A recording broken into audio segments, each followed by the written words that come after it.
Bisa ba eh? Organic report ni sir. Ako, sir. Sa mga eh. Kung sa mga sir? Sige, bye. Doon sa mga, sir. Organic report ni sir. Yan, Kayer. sa kundi. Organic report ni sir. Organic report ni sir. Organic report ni sir. Nagkung sa kanila sir? Organic report. Kini naalo ka dito sir, mga kuan ra ni kini decoration ba sa imong organic na bahog pa sa imong baboy. Grabe na pag-organic. Unsa man ni mo sir? Hindi ka walay yung organic. Baboy ug kanding. So kani siya mga decoration ra ni aning organic ka saging. So kani saging karon lugar diri nga gidala diri sa sulod, mo ni lugar na imong ibahog sa kanding o baboy nimo. Ada nimo. Unsa man isagol nimo sa kaning pets? So mo ni mga igala no. So ano man sir kani hindi mo na dili gisugdan ad kanong na ano man na may edad aran dire? Ginabuntag? So muna mga higala na sugdan na ni Sir og ad-ad ang organic nga saging kay bahog daw niya ni sa kaning ang kuan kaning ang baboy o kanding.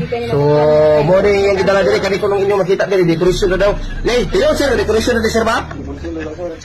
So unsa man gitino sir tinuod ra gid nga bahog ra gid sa kuan sir baboy o kanding gining imong organic nga gidala nimo sa kwarto diri nga saging? Oh, kasiguran ko na page. Sa gulan nimong page.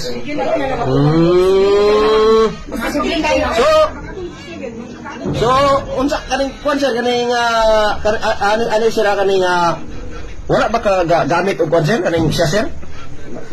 Wala pod.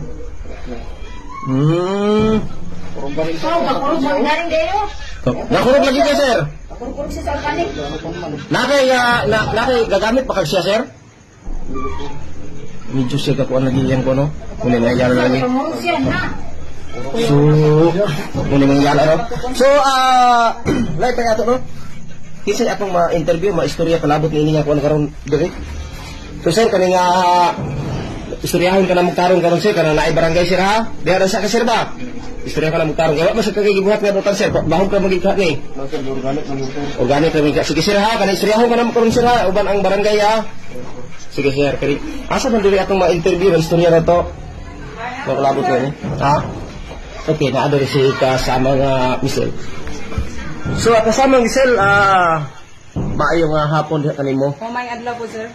So, unsa may ma-istorya nimo kalabot ni ini karon nga adunay usa ka lalaki nga na sakpan nga kamulog ad-ad sa kanang gitawag og organic ka kahoy sa saging para daw isagol niya sa page ug ibahog sa iyang baboy o kanding. So, sino istorya nimo ani kasama Michelle? Base sa akong nakuha nga impormasyon, sir, kana siya nga laki is kung yun siya gagamit siya og siya. Gana yun siya, sir.